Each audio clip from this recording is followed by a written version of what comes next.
आज बनाएंगे भरवा भिंडी की बहुत ही टेस्टी और आसान सी रेसिपी, जिसे खाकर आपका मन ही खुश हो जाएगा। एक बार आप बनाएंगे तो इसी तरह से हर बार आप भरवा भिंडी बनाना चाहेंगे। सिंपल भिंडी खाना तो आप भूल ही जाएंगे। तो यहाँ पर भिंडी की टेस्टी सब्जी बनाने के लिए हमने यहाँ पर ली है 250 से 300 ग्राम के करीब ये भिंडियाँ।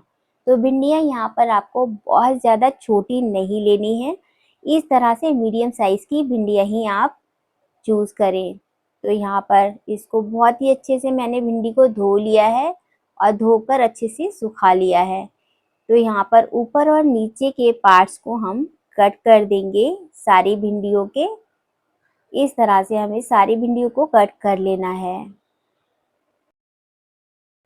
तो यहाँ पर मैं आपसे एक रिक्वेस्ट करना चाहती हूँ कि प्लीज़ वीडियो को पूरा वॉच कीजिएगा, जिससे आपसे कोई भी टिप्स एंड ट्रिक्स बताई हुई वीडियो में मिस ना हो और आपकी भी रेसिपी एकदम परफेक्ट टेस्टी बने। तो यहाँ पर सबसे पहले मैं आपको ये दिखा देती हूँ, भिंडियों को मैंने धोकर ऐसे सुखा लिया था कि इसमें बिल्कुल भी पानी नहीं रहने पाए। तो यहाँ पर भिंडियों में बिल्कुल भी पानी नहीं है और हमने इन्हें ऊपर और नीचे के पार्ट से कट कर लिया है। और अब हमें, क्योंकि भरवा भिंडी बनानी है, तो इस तरह से बीच में हमें इसे चीरा लगाना है। बीच से हमें इसे इस तरह से कट कर लेनी है और बहुत ज़्यादा न कट करें, वरना ये दोनों पार्ट्स इसके अलग हो जाएंगे। देखिए, कुछ इस तरह से आपको कट कर लेनी है अपनी सारी भिंडियों को। तो यहाँ पर मैं एक और आपको कट लगा के दिखाती हूँ। बहुत सावधानी से कट लगाइएगा। देखिए, इस तरह से सारी भिंडियाँ हम कट कर लेंगे। तो यहाँ पर भिंडियाँ हमारी सारी कट हो चुकी हैं। तो अब हम करते हैं इसके मसाले की तैयारी। तो यहाँ पर मैंने एक कढ़ाई रख ली है और कुछ मसाले यहाँ पर हम थोड़े से रोस्ट कर लेंगे। तो थोड़ा सा खड़ा धनिया ले लिया है मैंने, थोड़ा सा जीरा, कुछ लौंगे और यहाँ पर कुछ काली मिर्च के दाने भी मैंने ले लिए हैं। और ये ली है थोड़ी सी सौंफ, इससे बहुत ही बढ़िया फ्लेवर आएगा हमारी भिंडियों में।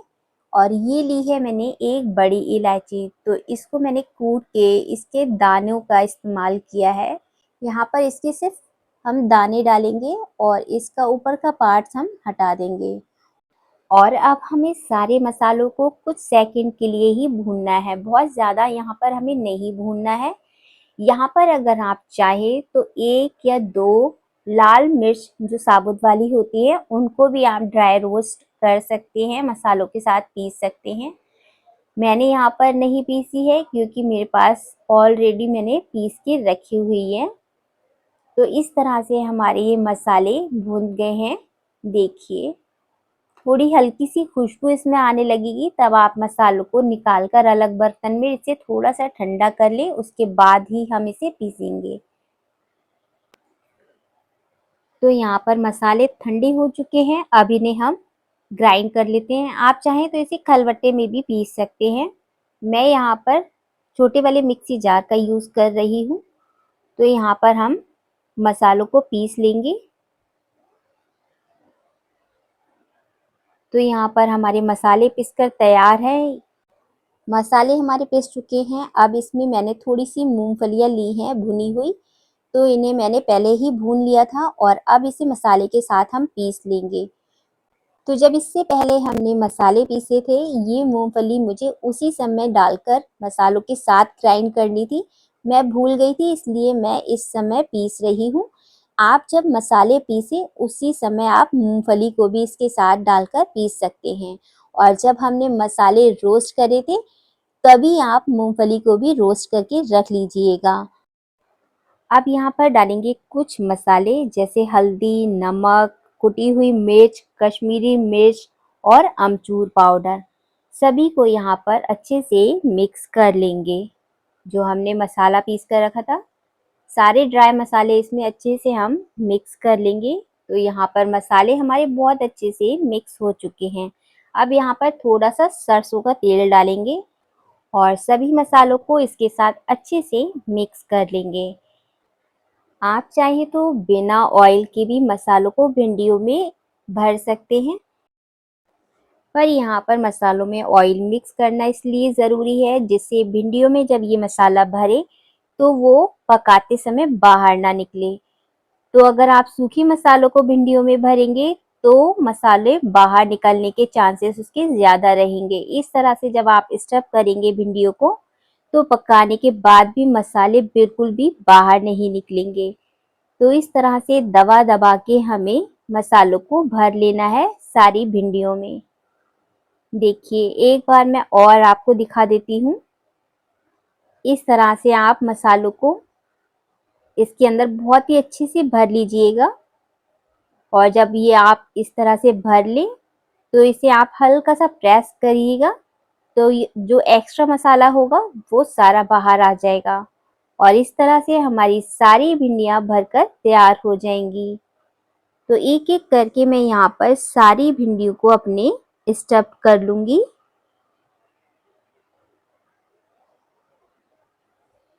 जो हम नॉर्मल भिंडी बनाते हैं उससे ये वाली भिंडी की रेसिपी बहुत ही टेस्टी लगती है। आप इसे बनाकर पूरी पराठे किसी के भी साथ एंजॉय कर सकते हैं। बहुत ही टेस्टी लगती है। एक बार आप बनाकर इसे ज़रूर से ट्राई कीजिएगा। तो यहाँ पर मैंने सारी भिंडियों को भर लिया है। अब यहाँ पर हम इसे पकाने के लिए थोड़ा सा कढ़ाई में डालेंगे तेल। तो यहाँ पर 2 से 3 टेबलस्पून के करीब मैंने सरसों का तेल डाला है। इसे पकाने के लिए आप सरसों के तेल का यूज़ करेंगे तो इसका स्वाद बहुत ही बढ़िया आएगा। और अब इसमें तड़के के लिए थोड़ा सा मेथी दाना और थोड़ी हींग डाल देंगे। यहाँ पर आप तेल सरसों का जब इस्तेमाल करें तो उसे बहुत ही अच्छे से गरम ज़रूर कर लें और इस तरह से स्पैचुला से सब तरफ हम कढ़ाई में ऑयल को फैला देंगे क्योंकि हमारी भिंडियों को जब हम यहाँ पर बनाएंगे तो वो साइडों से चिपके नहीं और बहुत ही आसानी से पक जाएं। यहाँ पर ये बहुत ही बढ़िया टिप है, आप इसे ज़रूर से यूज कीजिएगा। तो इस तरह से सारी भिंडियों को हम कढ़ाई में लगा देंगे और अब हम स्लो फ्लेम पर इसे पकाएंगे। उससे पहले भिंडियों में थोड़ा सा ऊपर से हम नमक डाल देंगे। नमक हमने अंदर भी यूज़ किया है इसलिए बहुत ही हल्का सा नमक यूज़ करेंगे हम ऊपर, जिससे भिंडियों को पकने में आसानी हो। तो यहाँ पर हमें बीच-बीच में भिंडियों को पलटते रहना है और इसे चेक करते रहना है। तो बहुत ही हल्के हाथों से आप यहाँ पर इसे पलटे 1 से 2 बार बीच-बीच में। तो इस तरह से मैं इसे पलटकर फिर से इसे ढककर पकने के लिए रख दूंगी क्योंकि अभी ये पूरी तरह से पकी नहीं है। तो इसे मैंने हल्के हाथों से मिक्स कर दिया है और इस तरह से स्लो फ्लेम पर ही इसे फिर से हम ढककर पकाएंगे कुछ मिनटों के लिए। तो मैं एक बार फिर से इसे उठाकर ढक्कन को चेक कर रही हूँ। तो देखिए इस तरह से एक बार हम फिर से इसे मिक्स कर देंगे। 1 से 2 बार आप बीच में इस तरह से करेंगे तो भिंडियाँ बहुत ही आसानी से और बहुत ही बढ़िया से पक जाएंगी। आप इसे ध्यान रखिएगा स्लो फ्लेम पर ही पकाएं। यहाँ पर आंच को बिल्कुल भी तेज ना करें क्योंकि भिंडियाँ नहीं तो जल जाएंगी। तो देखिए बहुत ही टेस्टी सी भिंडियाँ बनकर तैयार है। तो लीजिए टेस्टी भरवा भिंडी यहाँ पर बनकर हमारी तैयार है। इसे अब हम सर्व कर लेते हैं। तो यहाँ पर सर्व करने के लिए सब्जी तो हमारी बन चुकी है। अब यहाँ पर गर्मा गर्म पराठों के साथ इसे मैंने सर्व किया है। तो यहाँ पर सिंपल सा पराठा बना रही हूँ मैं। आप चाहें तो कोई भी मसाला पराठा, लच्छा पराठा कुछ भी यहाँ पर बनाकर अच्छे से इसके साथ सर्व कर सकते हैं। बहुत ही टेस्टी लगता है। तो इस तरह से मैंने सिंपल पराठे के साथ इसे सर्व किया है। आप चाहें तो इसे पूड़ी के साथ भी सर्व कर सकते हैं, उसके साथ भी ये बहुत ही ज़्यादा टेस्टी लगती हैं। मुझे तो पर्सनली भिंडी के साथ पराठे बहुत ही बढ़िया लगते हैं। इसका कॉम्बिनेशन बहुत ही बढ़िया है। आप भिंडियों के साथ क्या खाना पसंद करते हैं मुझे कमेंट्स करके ज़रूर से बताइएगा। तो लीजिए यहाँ पर पराठा सेकने के लिए हमारा तैयार है। अब हमें फुल फ्लेम पर इसे बहुत ही बढ़िया से सेक लेना है। तो इस तरह का नाश्ता हो या फिर हो लंच डिनर, किसी में भी आप इसे बनाकर खा सकते हैं। बहुत ही सुपर हिट रेसिपी है ये। एक बार आप इसे ज़रूर से बनाकर ट्राई कीजिएगा। इस तरह से भिंडी अगर आप बनाएंगे तो बच्चे तो क्या बड़े भी मांग मांग कर आपसे खाएंगे। बहुत ही टेस्टी बनती है ये भिंडी की रेसिपी। तो चलिए, पराठा तो हमारा तैयार हो चुका है। अब लगा लेते हैं अपनी टेस्टी सी प्लेट। तो यहाँ पर बढ़िया सी टेस्टी भिंडी बनकर हमारी तैयार हो चुकी है और पराठा भी गर्मा गर्म तैयार है। अब थोड़ी सी हरे धनिए से मैं इसे गार्निश कर दूंगी, जिससे ये देखने में भी बहुत ही बढ़िया लगेगी। तो आपको ये भिंडी की रेसिपी कैसी लगी, मुझे कमेंट्स बॉक्स में ज़रूर से बताइएगा। और अगर आपको ये भिंडी ज़रा सी भी पसंद आए तो प्लीज़ एक लाइक ज़रूर से कीजिएगा। और हाँ, अगर आप चैनल पर पहली बार आए हैं तो सब्सक्राइब करना बिल्कुल भी मत भूलिएगा। साथ ही में जो बेल आइकन का बटन है उसे भी आप ज़रूर से दबाइएगा, जिससे मेरे नए वीडियो की नोटिफिकेशन सबसे पहले आप तक पहुंचे। वीडियो यहाँ तक देखने के लिए और अपना कीमती समय देने के लिए आप सभी का बहुत बहुत धन्यवाद। मिलते हैं अगली रेसिपी में।